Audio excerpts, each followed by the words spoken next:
মুহতারাম মুআজ্জাজ, আমরা কুরবানির ইতিহাস সম্পর্কে ইতিপূর্বের জুমায় আলোচনা করেছিলাম। আমরা কুরবানির ইতিহাস থেকে জানতে পেরেছিলাম এই পৃথিবীতে কুরবানি সর্বপ্রথম শুরু হয়েছিল আমাদের আদি পিতা হযরত নবী আদম আলাইহিস সালাতু ওয়াস সালামের দুই পুত্র হাবিল এবং কাবিলের মাধ্যমে। এই দুই পুত্র পৃথিবীর ইতিহাসে সর্বপ্রথম কুরবানি করেছিল। তবে আমরা যে কুরবানি বর্তমানে আদায় করি, যেই পদ্ধতিতে, যেইভাবে, আমাদের কুরবানির ইতিহাস হলো হযরতে সাইয়্যিদিনা নবী ইব্রাহিম আলাইহিস সালাতু ওয়াস সালামের পুত্র কুরবানির সেই ঐতিহাসিক ঘটনার সাথে সম্পৃক্ত।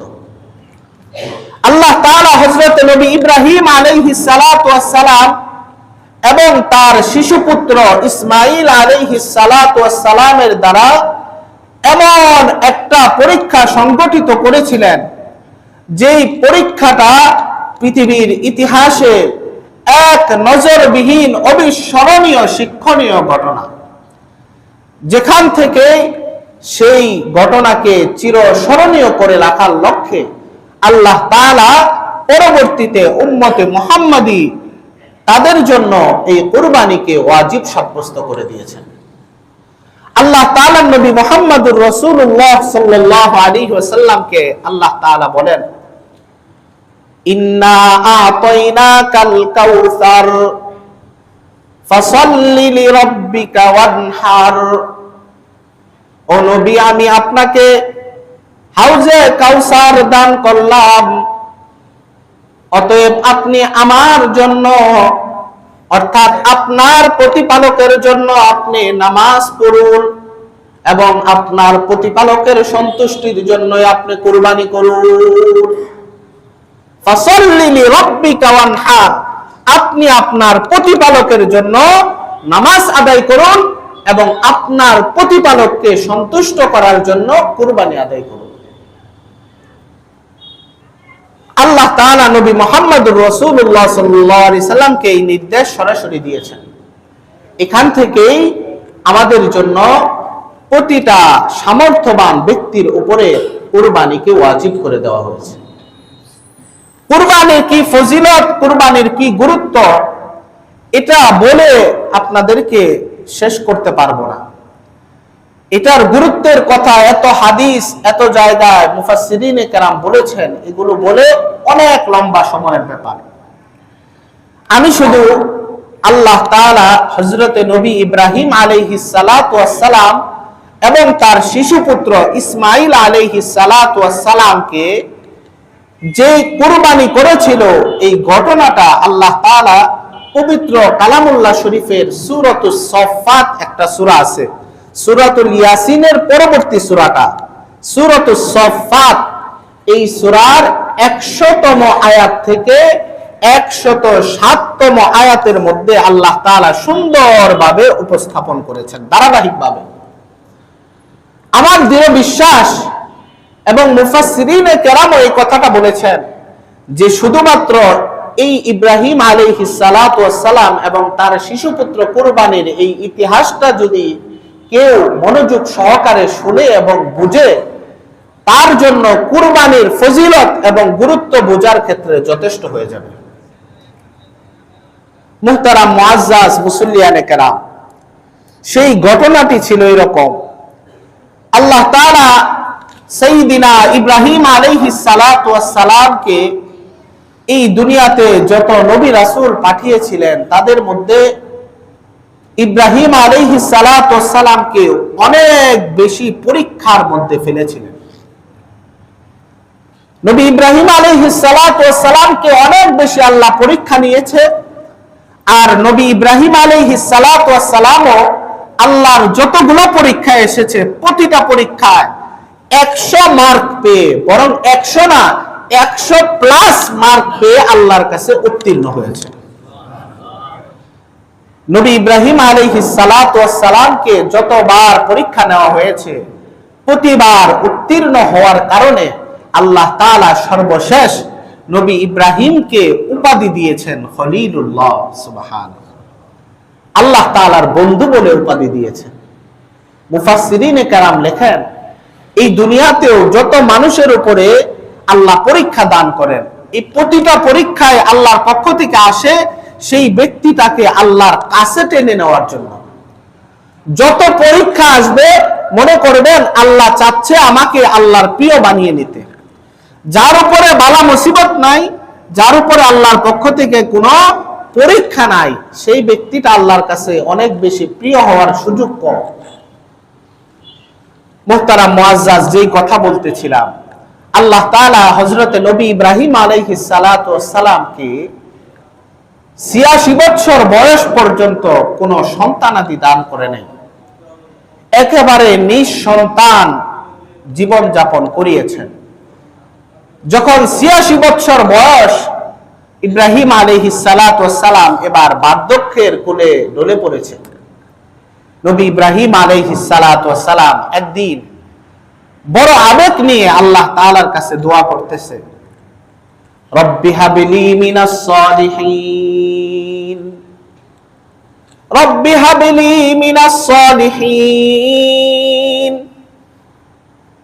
ও পরওয়ারদিগারে আলম, ও আমার মালিক, আমি জানি আমার বার্ধক্য আমার কাছে চলে আসছে, এই সময়ে আমার সন্তানাদি হওয়ার বয়স আর আমার নাই, তবে আপনি তো সমস্ত কিছুর মালিক, আপনি সমস্ত কিছুর খালিক।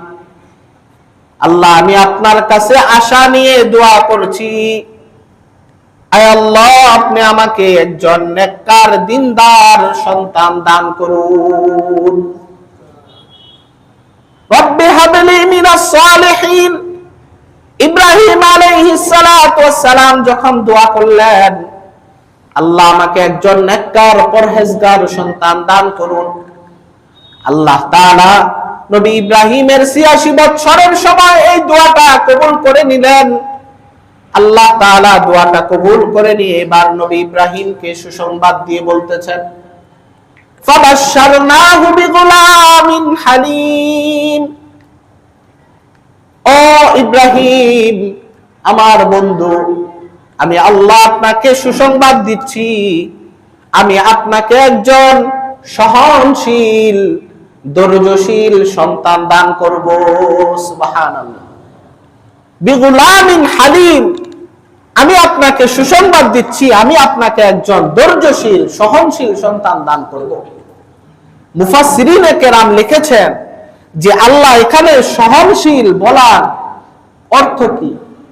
আল্লাহ তাআলা এখানে সহনশীল বলে ইঙ্গিত দিয়েছেন যে আমি আপনাকে এমন একজন সন্তান দান করব, আপনার এই শিশুপুত্র আল্লাহর জন্য এমন ধৈর্যশীলতার এবং সহনশীলতার কঠিন পরীক্ষায় উত্তীর্ণ হবে, এমন দৃষ্টান্ত প্রদর্শন করবে, পৃথিবীর ইতিহাসে কিয়ামত পর্যন্ত আর কোন ব্যক্তি তার মতো এমন দৃষ্টান্ত পেশ করতে পারবে না। সুবহানাল্লাহ।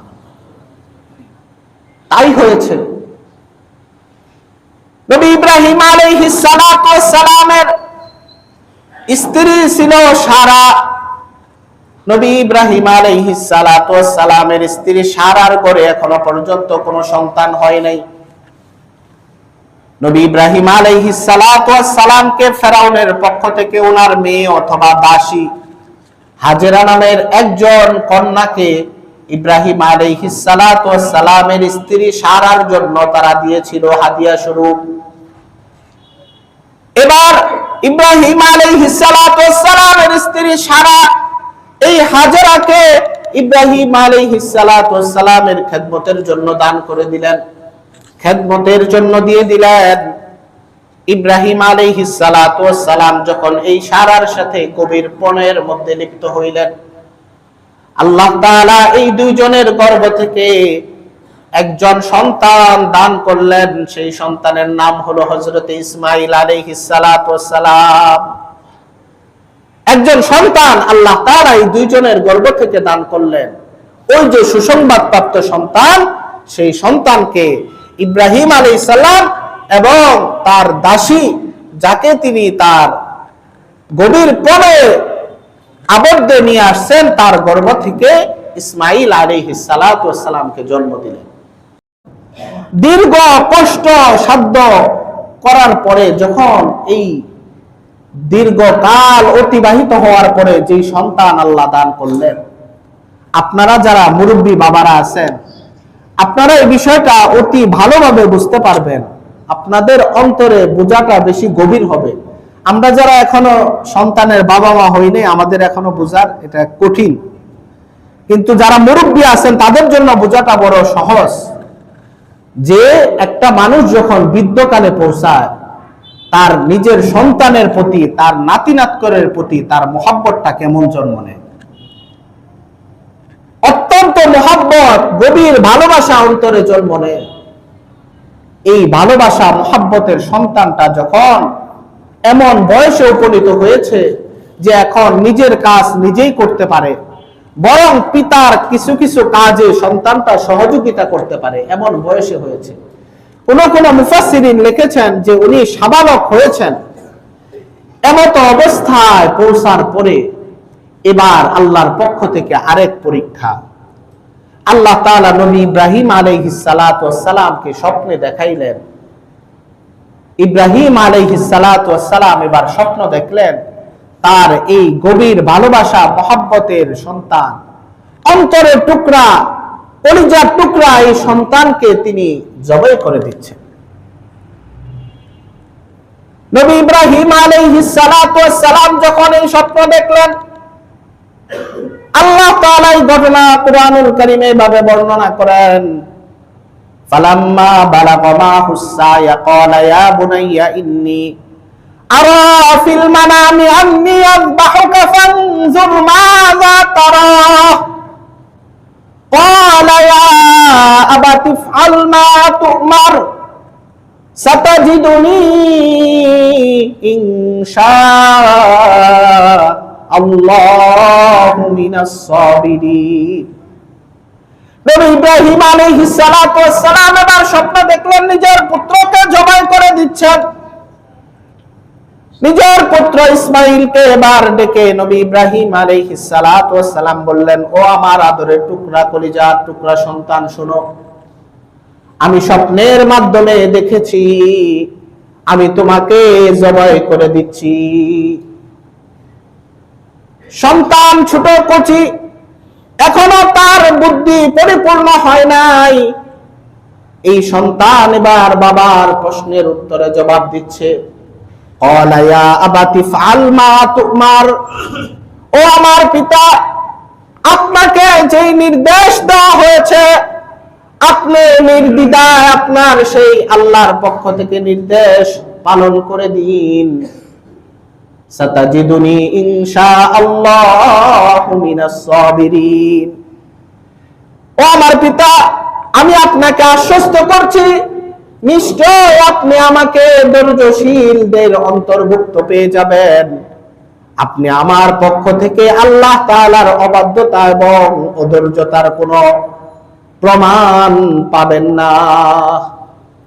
মুফাসসিরিন কেরাম লিখেছেন, এই ছোট বাচ্চা এই স্বপ্ন ইব্রাহিম আলাইহিস সালাম বললেন যে আমি স্বপ্নে দেখেছি, কিন্তু তিনি উত্তর দেওয়ার সময় বললেন কি, যে আপনাকে যে নির্দেশ দেওয়া হয়েছে আবাতিফ আল মা তুকমার, আপনি সেই নির্দেশ পালন করুন। বলে যে ওনাকে এমন তীক্ষ্ণ বুদ্ধি আল্লাহ তাআলা দান করেছিলেন, তিনি এই ছোট বয়সেই বুঝে গিয়েছিলেন নবীর স্বপ্ন সে তো সাধারণ কোনো স্বপ্ন নয়, বরং সেটা তো ওহী। নবীর স্বপ্ন সেটা কি? ওহী। এই জন্য তিনি নবী বললেন যে স্বপ্ন, আর তিনি বললেন আপনার নির্দেশ আপনি পালন করুন। সাথে সাথে পিতাকে আশ্বস্ত করলেন, ও আমার পিতা, আপনি আমাকে অধৈর্যশীল পাবেন না, আপনি আমাকে আপনার এই বিধান পালন করার ব্যাপারে সর্বোচ্চ ধৈর্যশীলদের অন্তর্ভুক্ত আমাকে পাবেন। মুফাসসিরিন কেরামের পরে লিখেছেন, আল্লাহ তাআলার পরের ঘটনাগুলো কুরআনুল কারীমে সরাসরি উল্লেখ করে নাই। মুফাসসিরিন কেরাম লেখেন, এই কথা বলার পরে ইব্রাহিম আলাইহিস সালাতু ওয়াস সালাম তার পুত্র ইসমাঈলকে নিয়ে জবাইয়ের জায়গায় চলে যাচ্ছেন। জবাইয়ের জায়গায় যাওয়ার পরে আবার সন্তানের পক্ষ থেকে পিতাকে বলা হচ্ছে, ও আমার পিতা, আমি আপনার দরবারে কয়েকটা আরজি পেশ করতে চাই। ও আমার পিতা, আপনি আমাকে ভালোভাবে আমার হাত পা গুলো বেঁধে নিন। ও আমার পিতা, আপনি আমাকে জবাই করার জন্য যে ছুরিটা নিয়েছেন, সেই অস্ত্রটাকে ভালোভাবে দাঁড় দিয়ে নিন। আপনি আপনার জামা কাপড়গুলো ভালোভাবে গুছিয়ে নিন। আপনি আমাকে জবাই করার সময় ছুরিটা খুব জোরে সুরে চালাবেন, কেননা মানুষের জীবনটা বড় দামি, জানটা বের হওয়া বড় কষ্টের বিষয়। আমার জানটা যেন সহজেই বের হয়ে যায়, এই জন্য আপনি ছুরিটা জোরে সুরে চালাবেন। ভাইরা আমার, একটু একটা মিনিট চক্ষু দুইটা বন্ধ করে দিয়ে চিন্তা করেন সেই মুহূর্তটা কেমন ছিল। নিজের পিতা তার সন্তানকে জবাই করার জন্য প্রস্তুত হয়ে গিয়েছে। নিজের পিতা সন্তানকে জবাই করার জন্য এবার শয়ন করে দিয়েছে। মুফাসসিরিনে কেরাম লেখে কাত করে শুয়ে দিয়েছে। কপালের একটা পার্শ্ব মাটিতে লাগানো অবস্থায় ইব্রাহিম আলাইহিস সালাতু ওয়াস সালাম তার সন্তানকে শুয়ে দিয়েছে। এবার যখন তার সন্তানকে কুরবানি দেওয়ার জন্য উদ্যত হয়েছে, ইব্রাহিম আলাইহিস সালাতু ওয়াস সালাম অশ্রুসিক্ত চোখ নিয়ে, মনে বড় কষ্ট, কিন্তু কষ্টটাকে আল্লাহর জন্য কুরবানি করে দিচ্ছে। কষ্ট এটা কোনো বিষয় না, আল্লাহর পক্ষ থেকে নির্দেশ আসছে, আমার ভালোবাসা মুহাব্বত যত যাই কিছু থাকুক, আল্লাহর নির্দেশের কাছে আমার ভালোবাসা মুহাব্বত সবকিছু উৎসর্গ। ইব্রাহিম আলাইহিস সালাতু ওয়াস সালাম যখন তার পুত্রকে শয়ন করে দিয়ে এবার ছুরি নিয়ে গলায় চালানোর জন্য প্রস্তুতি গ্রহণ করেছে, গলায় চালাইতে শুরু করেছে, এই দৃশ্যটা ফেরেশতা কুল দেখে আর সহ্য করতে পারে নাই। ফেরেশতা কুল এবার রব্বুল ইজ্জত ওয়াল জালালের প্রশংসা তাসবিহ পাঠ করতে করতে মালিককে ডাক দিয়া বললেন, ও মালিক, ও পৃথিবীর সমস্ত কিছুর মালিক আল্লাহ, আপনি এই বৃদ্ধ ভদ্র লোকটির প্রতি রহম করুন, আপনি এই কচি নাবালেক শিশুর জানকে রক্ষা করুন। ফেরেশতাদের এই ডাকের পরে আল্লাহ তাআলা জিবরাইল আমিনকে এবার পাঠিয়ে দিলেন। ইব্রাহিম আলাইহিস সালাতু ওয়াস সালামকে ডাক দিয়ে এবার বললেন, ওয়ানাদাইনাহু আইয়া ইব্রাহিম, ও ইব্রাহিম, কদ সাদ্দাকাতার রুয়া, নিশ্চয় আমি তোমাকে স্বপ্নে যে নির্দেশ দিয়েছিলাম, তুমি আমার এই স্বপ্নকে যথাযথভাবে পালন করেছো, সত্য পরিণত করেছো। ইন্না কাযালিকা নাজিল মুহসিনিন, যুগে যুগে আমি নেককার পরহেজগারদেরকে এভাবেই প্রতিদান দিয়ে থাকি। ইন্না হাযা লাহুল বালাউল মুবিন, আল্লাহ তাআলা ইব্রাহিম আলাইহিস সালাতু ওয়াস সালাম বললেন, এটা নিশ্চয় আপনার জন্য একটা বড় পরীক্ষা ছিল। ওয়াফাদাইনাহু বিযিবহিন আযীম, আল্লাহ তাআলা এবার জিবরাইলকে দিয়ে একটা জান্নাতি প্রাণী পাঠিয়ে দিলেন, জান্নাতি একটা দুম্বা পাঠিয়ে দিলেন। আল্লাহ তাআলা বললেন, পুত্রের পরিবর্তে এবার আপনি পশুটাকে কুরবানি করে দিন। সুবহানাল্লাহ। ভাইরা আমার, বড় কঠিন ইতিহাস, মর্মস্পর্শী ইতিহাস। আল্লাহ যদি সেই সময় জান্নাতি প্রাণী না পাঠাইতো, এখন আমাদেরকে যদি বলতো তোমাদের সন্তানদেরকে কুরবানি করে দেও, আমাদের জন্য কেমন কঠিন হইতো। কি বলেন, কঠিন হইতো না? আমি আপনি পারতাম? কার অন্তরটা এমন কঠিন আছে যে নিজের সন্তানকে জবাই করে দিবে? পারতাম না, পারতাম না। আমার আপনার ঈমান এখনো এত শক্ত না, কিন্তু দেখেন আল্লাহর জন্য শক্ত ঈমানই উচিত। আল্লাহ কুরআনুল কারীমে কি বলে দিয়েছেন, কুল ইন্না সালাতি ওয়া নুসুকি ওয়া মাহইয়ায়া ওয়া মামাতি লিল্লাহি রাব্বিল আলামিন। আল্লাহ তাআলা নবীকে শিক্ষা দিয়েছেন, ও নবী আপনি বলুন, আমার নামাজ, আমার কুরবানি, আমার জীবন, আমার মরণ সবকিছু রব্বুল আলামিনের জন্য নিবেদিত। আল্লাহ যদি নির্দেশ দিত, ইমানদার হইতে গেলে আল্লাহর সেই নির্দেশ সেভাবে পালন করতে হইতো। আল্লাহ তাআলা আমাদেরকে সেই অবস্থা থেকে মুক্ত করে বড় দয়া করেছেন, ইহসান করেছেন। মুহতারাম মুআজ্জাজ, আমরা এই ঘটনা থেকে বুঝতে পারলাম আল্লাহ তাআলা এই কুরবানিকে কত মর্যাদাপূর্ণ করেছেন। একটা কথা বলে শেষ করে দিব, সময় শেষ। নবী মুহাম্মদুর রাসূলুল্লাহ সাল্লাল্লাহু আলাইহি সাল্লাম এই কুরবানির ফজিলত সম্পর্কে বলেছেন যে আল্লাহ তাআলার কাছে কুরবানি ঈদের দিন 10 জিলহজ, এই ঈদের দিনে এই পশু কুরবানি করার চাইতে আল্লাহর কাছে অধিক প্রিয় আর কোনো আমল নাই। আল্লাহর কাছে সবথেকে বেশি প্রিয় আমল হইল সেটা এই পশুকে কুরবানি করে দেওয়া।